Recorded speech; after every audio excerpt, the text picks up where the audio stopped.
किसी भी इष्ट की पूजा पाठ या साधना करने के बाद कितना भी हम लोगों ने वो बरता हो, लेकिन कुछ न कुछ कमियां रह ही जाती हैं। साधना सामग्री में कोई कमी रह जाती है। अतः किसी पूजा पाठ को करने के उपरांत, कोई भी साधना करने के उपरांत निश्चित तौर पर उस इष्ट से क्षमा याचना कर लेना चाहिए। जैसे कि हम लोग माँ आदिशक्ति जगत जननी की पूजना आराधना करते हैं, तो उनको भी पूरी साधना के बाद क्षमा मांगा जाता है। या देवी सर्वभूतेषु क्षमा रूपेण संस्थिता, नमस्तस्यै नमस्तस्यै नमस्तस्यै नमो नमः। कि अब सौंप दिया इस जीवन का सब भार तुम्हारे हाथों में है, तुम्हारे हाथों में और हार तुम्हारे हाथों में। अब सौंप दिया इस जीवन का सब भार तुम्हारे हाथों में। मेरा निश्चय है बस एक यही, एक बार तुम्हें पा जाऊं मैं, एक बार तुम्हें पा जाऊं मैं।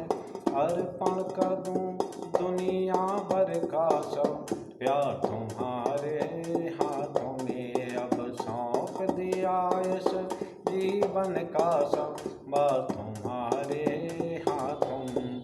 जो जग में रहूं तो ऐसे रहूं जो जल में कमल का फूल रहे। मेरे सब गुण दोष समर्पित हों भगवती तुम्हारे चरणों में। अब सौंप दिया इस जीवन का सब तुम्हारे हाथों में।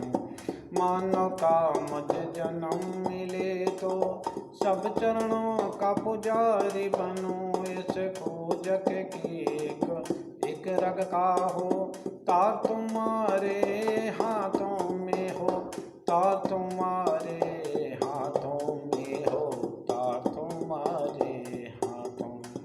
अब सौंप दिया इस जीवन का सब और तुम्हारे हाथों में। अब सौंप दिया इस जीवन का सब और तुम्हारे हाथों में। जब जब संसार का कैदी बनूं से काम भाव से कर्म करूं, फिर अन समय में प्राण का दूं साकार तुम्हारे हाथों में।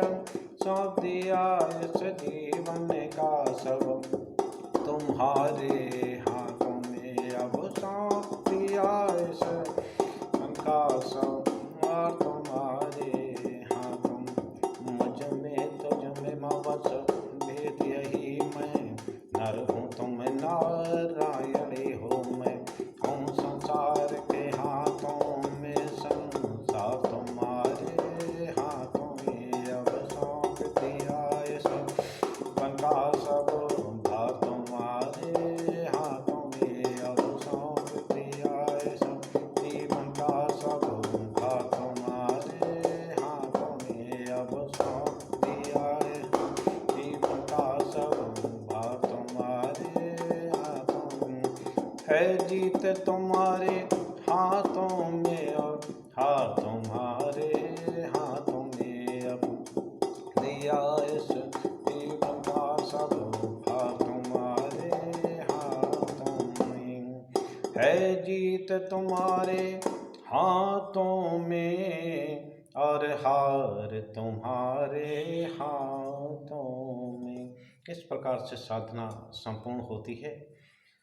हम अपने किए का जो भी पाप पूर्ण हमने पूरे दिन में किए हैं, तो उसकी क्षमा याचना मांग लेते हैं, तो निश्चित तौर पर जाने अनजाने में भी हम लोगों से पाप या पूर्ण होते रहते हैं, तो उसके लिए अगर किए गए पाप का पश्चाताप हम कर लेते, निश्चित तौर पर इष्ट हम लोगों को क्षमा कर देते हैं, तो निश्चित तौर पर ये जो साधना के उपरांत कोई भी या देवी माता की